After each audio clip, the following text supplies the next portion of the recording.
Everyone on the island knew where Paradise Garden was. I quickly left the beach. The two boys followed me. "I know where Paradise Garden is," I said. "I need you to keep this quiet. Don't tell anyone." They nodded, shouting, "Got it." As they ran off, I went to the dock where yachts were tied up and saw the Paradise, Mr. Bojan's big boat. A few sailors were cleaning the deck, which meant the owner was no longer on board. I didn't stay at the dock and made my way towards Paradise Garden. It was a long walk, but I wasn't in a hurry. I whistled as I walked, feeling relaxed. Luo Jixin and his wife would never expect me to be waiting for them on the island. I could already imagine their shock when I showed up again. I decided that, this time, I wouldn't fall for any tricks. By the time I reached Paradise Garden, it was completely dark. I wasn't foolish enough to ask for a formal visit. The guards at the gate would just kick me out. Instead, I waited until they weren't paying attention, quickly moved to the base of the wall, and hid in the shadows. Using a thin, strong rope with a hook at one end,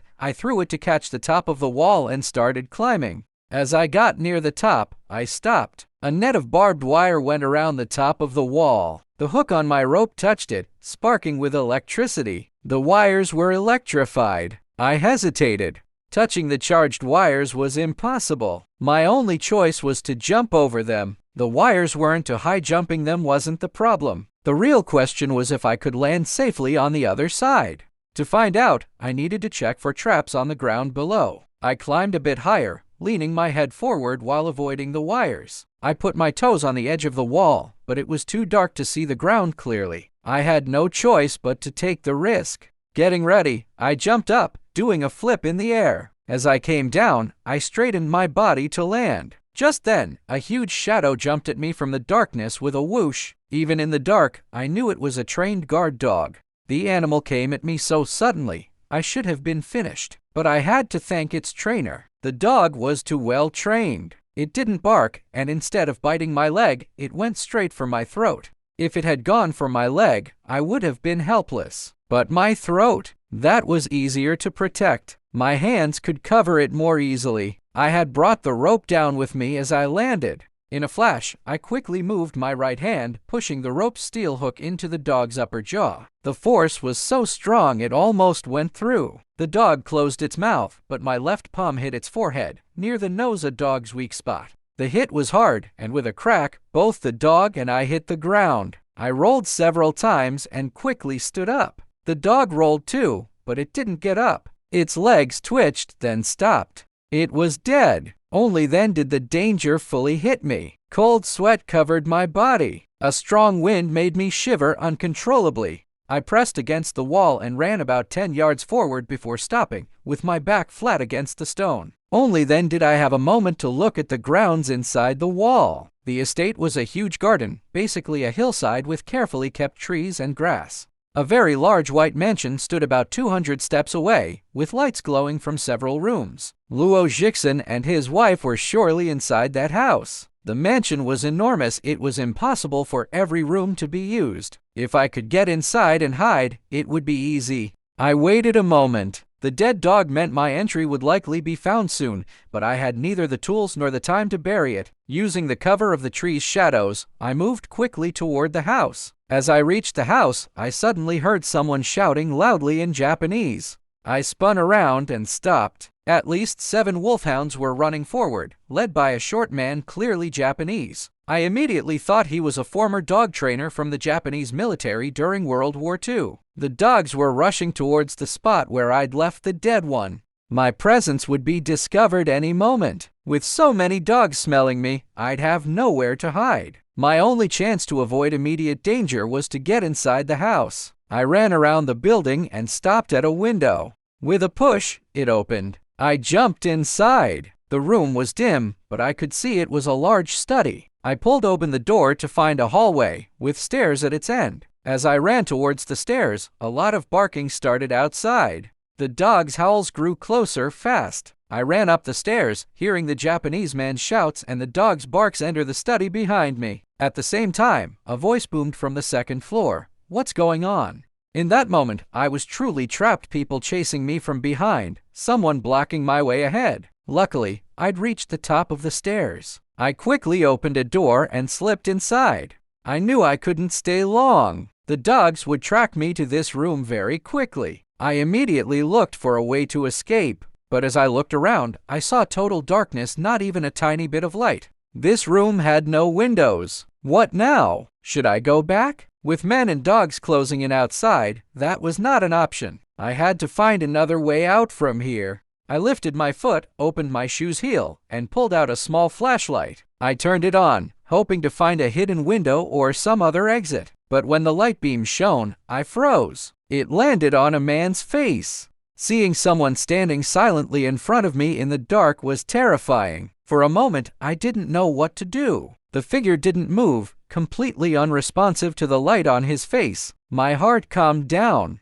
It wasn't a person, just a statue. But just as I relaxed, the figure moved. It was slow, just a blink of the eyes, but it was enough. This was no statue. It was a living person. I stepped back, planning to press against the door and think. But as I did, the barking reached the door, and it burst open. Sharp shouts came from behind. "Don't move! Stay where you are!" With the door open, light from the hallway came in, showing the room. And when I saw it clearly, I was paralyzed with shock. Orders or not, I couldn't have moved. What was this place? It wasn't a room, it was a cage. The space was large but had no windows, surrounded by solid walls. And it wasn't just one person in front of me. My flashlight's weak beam had only caught one face, but there were 4 people standing there. They were short, dark-skinned, strong, wearing only loincloths, clearly South Pacific Islanders. If it was just them, I wouldn't have been so shocked. But the room held at least 100 such people. Some squatted, some sat, some lay down, some huddled together, some curled up. It wasn't just their number that horrified me. It was their strange behavior. Calling it strange isn't quite right, because their blank faces showed no expression at all. They stared with wide eyes, occasionally blinking, their bodies almost motionless, frozen in their poses. What was this? Who were these people? My mind filled with questions. The scene was so bizarre that I didn't even notice what was happening behind me until I felt a hard metal object poke my back. I straightened with a grunt. A voice behind me said, "Turn around." I hesitated. I was sure it was a gun at my back. I had no choice but to obey. Facing me, a step back, was a strong man with a gun. One look told me he was just a hired thug, not the leader. I saw the Japanese man with 7 or 8 wolfhounds sitting next to him. Then I noticed a large man in a fancy silk robe, likely Mr. Bojan himself. I'd expected to see Luo Jixen and his wife, but they weren't there. With a gun on me and dogs looking angrily, fighting back was impossible. Mr. Bojan looked at me for a moment before asking, "Who are you?" I shrugged. "I think you already know who I am." He shouted again, "Who are you?" I didn't answer him directly. "Didn't Luo Jixen tell you? Why bother asking?" The guy had a bad temper. He charged forward, raising his fat hand to slap me. As if I'd let him hit me, what a joke. As his palm swung, I blocked it, then twisted my wrist, my fingers grabbing tightly around his. His attempt to hit me was a huge mistake. Being a big guy, he'd stepped right in front of me, blocking the gunman's view. And those 7 or 8 wolfhounds, they couldn't jump without risking him. For extra safety, I pulled him back a step, putting his large body in the doorway. I was safer now. My grip on his wrist tightened, sweat appearing on his forehead. I turned his question back on him. "Now do you know who I am?" His bravery disappeared.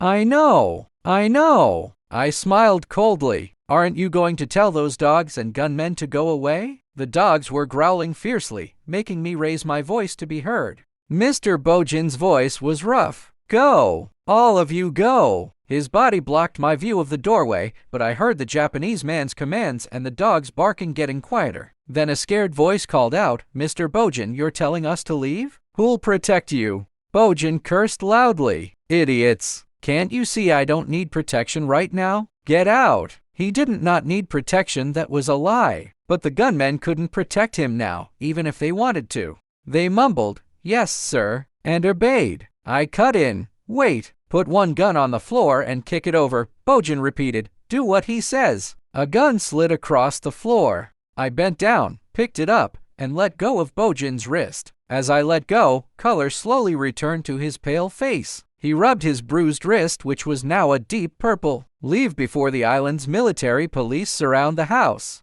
I shrugged. Why should I? Let them come. I poked his stomach with the gun. His calm broke, and he wiped sweat from his forehead. Fine. What do you want? I want to see the people. Who? Luo Jixin and his wife. I don't know them. I said coldly. If you don't want a hole in your stomach, don't waste my time. They were on your yacht this evening. Do you remember now? He nodded unwillingly. They're not here. They went to my other villa. That made sense. If they were in this house, they'd know they couldn't avoid me and would have shown themselves by now. Fine, I said. Take me there. Bojin glared. You won't get away. No chance. I quickly replied, you'd better pray I do, because if I don't, the first bullet's going in your stomach. His body shook with anger. He must have been angry at himself for trying to slap me. Regret was useless. Didn't I regret saving Luo Jixin from death row? Turn around, I ordered. He obeyed. I said, we're going to find Luo Jixin. You drive. If anything goes wrong while we leave or on the way, you'll be the first to suffer, Mr. Bojin.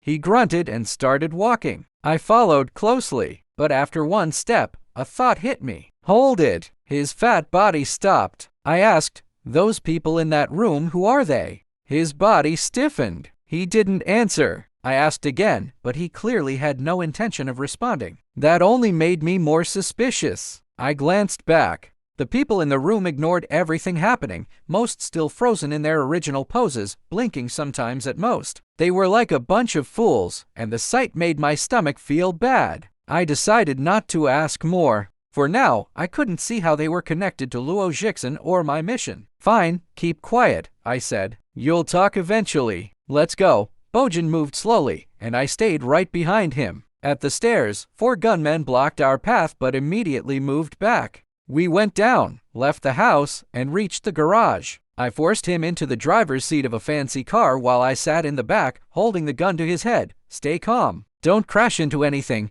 He drove through the garden and out the iron gate. Once we passed through the iron gate, I let out a sigh of relief. Looking back, I saw people running around in the garden, but no one chased us. With no one chasing, they wouldn't tell the local police either. They had seen Mr. Bojin's difficult situation, any wrong move, and they'd lose their boss. The car drove through mountain roads, sometimes so rough that even Bojin's very luxurious car shook. Each bump made my gun tap the back of his head, making him groan without wanting to. Looking out the window, I saw only darkness, shadows of rolling hills, the quiet almost too much. The car kept climbing into the mountains. Finally, a group of lights appeared ahead. Bojin's life was in danger. He wouldn't dare try any tricks now. Seeing the lights and the faint shape of a house, I was even more sure. The car stopped in front of a large, strangely designed villa, alone with no other houses nearby. Bojin pressed the horn, its loud sound breaking the quiet. 2 men appeared at the iron gate, shouting, "My God, Mr. Bojin, it's you!" They quickly opened the gate. Bojin drove in, stopping at the stone steps. A window opened upstairs, and Luo Jixin's voice called out, "Mr. Bojin, what's going on? It's so late." Bojin took a deep breath. "Trouble has found you, Mr. Luo." I tensed, whispering sharply, "Don't talk nonsense." He paused, then said, "I brought a friend to see you." "Come down." Luo Jixin hesitated briefly before replying, "All right." Bojin let go of the steering wheel. "Can I get out now?" Suddenly, I had a strong feeling. Here, Bojin wasn't afraid of me anymore. Why? Why was he suddenly so bold? I glanced at my gun. I'd checked it when I picked it up. It was loaded. But with Bojin's change in attitude, I needed to be extra careful. "I'll get out first," I said. "You follow," he chuckled. "Fine, whatever you want." I opened the door and stepped out. At that moment, the villa's ground floor lit up, and someone opened the front door. Bojin slid out of the car from the driver's side. I took a quick step forward, keeping the gun pointed at his back. Without turning, Bojin called, "Mr. Luo." The villa door opened fully, and Luo Jixin and his wife appeared. Bojin pointed a thumb at me. "Look who's here to see you." His tone was casual, like I was an old friend visiting. Luo Jixin clearly saw who I was. He and his wife froze for a moment, then unbelievably smiled. "What a small world," he said. Their reaction made my mind fill with suspicion. Luo Jixin wasn't the least bit shocked to see me. It was beyond understanding. I had the advantage, yet it felt like I had no control. They showed no fear of me. What was going on? My face grew angry. Luo Jixin, you're not getting away this time. He spread his hands. Why would I? That's silly. In that moment, a wild thought hit me. What if this man wasn't Luo Jixin?